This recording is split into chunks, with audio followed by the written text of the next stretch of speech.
This is a hot button issue. This is some controversial stuff. But basically, in the past, I think it was actually late March. There was this Tumblr post from Emily Garland about her experiences in playing board games and with harassment and sexism and racism and all kinds of stuff that's been going on. Right. And it was recently posted to Board Game Geek, which was a big thread that blew up, and it was I think it was at least 30 pages when I last looked. I think it was at like 45, and Yeah. I think they closed the topic.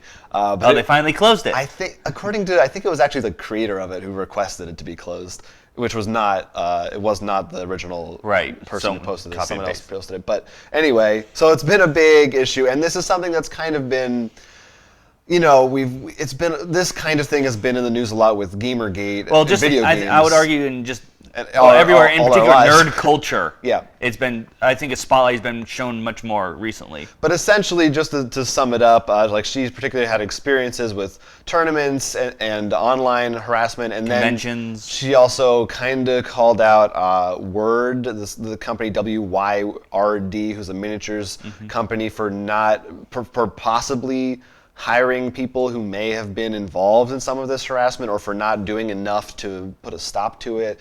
And they've put out statements, and there's been a lot of back and forth. A lot of people have weighed in on it. But I thought, it's an important thing to acknowledge, at least on our show, about that is a thing. And maybe it's not as much at the forefront in board games as it certainly has been in video games for the last few years, really. It's been going on for a while. Well, I do think the digital part is the big issue, because of digital, the internet and stuff, video games are much more connected to that. And let's be honest, the internet has allowed people who apparently, as soon as they get the anonymity of the internet, they sort of just their brain goes offline or something. Well, do you think part of it is that with board games, because they happen in real life, there's not a record of it, and there's not, maybe the people who are playing board games and run into these problems aren't necessarily going back home to post about it as much as video game players are? Well, I think for one thing, that sort of is, but if you read her article, she's had plenty of times when these happened in physical locations. It wasn't just online. Right.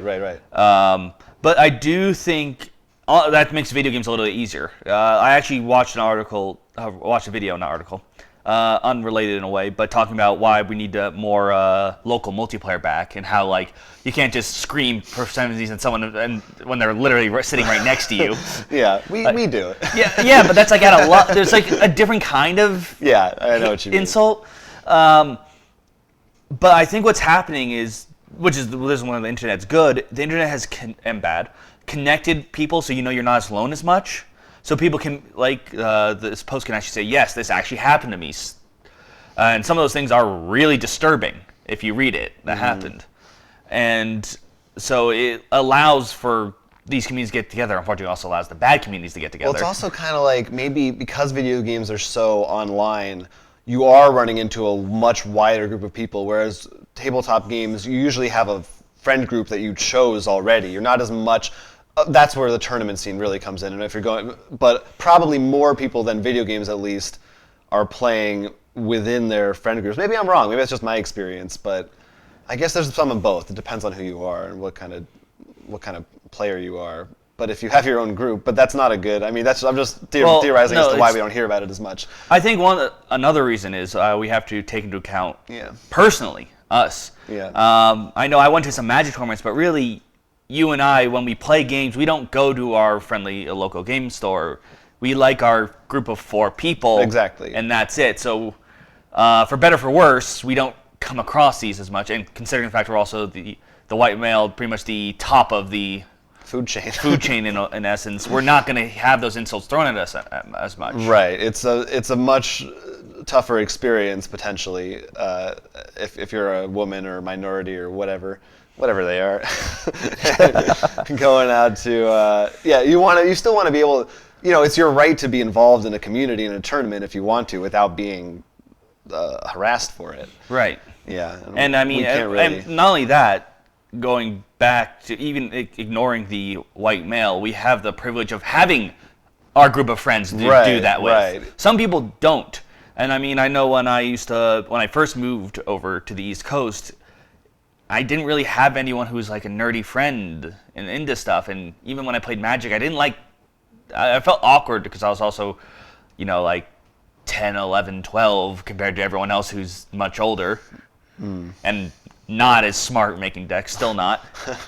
So I imagine other people who are in those kind of situations, especially what if there's only one game store within, like 30 minutes at least around them? That sort of stinks. Yeah. And I mean, I know it's bad when there's always a little bit of awkwardness when there's when you go into a lot of these gaming stores and you can tell there's groups of people who are more familiar with each other, that know the games and like come there every week, and you're like the new person, and that coupled with but like potentially being the only woman there can definitely be intimidating. So yeah, I don't know what the solution is, but so talking about it, I think, is a start.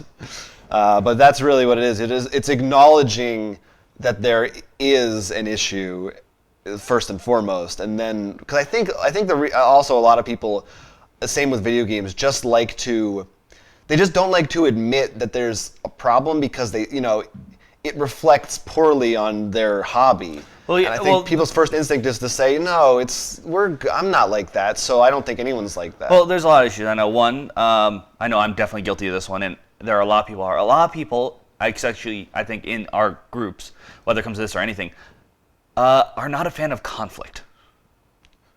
So when something comes that has to force us to sort of question or actually analyze, it's not. We don't like self-reflection. We don't I know a lot of people. They're willing. I know people who if they get insulted or bullied, even not even in the true sense of bullying, maybe just something silly, but they're willing to let a lot go because they'd rather not start something. Right. So I think that reflects definitely in the nerd culture.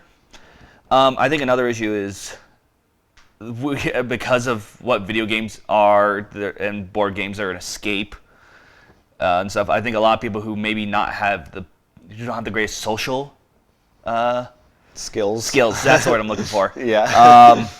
So they might not even know what they're saying is bad or doing. But right. It can be a little more prevalent there. Yeah. Yeah. It's a lot of things, and I think we're not, like I said, we're not the best equipped to talk about it, but we'll put a link to the actual thread itself, where you can actually read the full article and see other people's comments and experiences. Yeah, it's interesting, and it's not something with a simple solution, and that's the biggest issue. Right. I think we're personally going to solve it.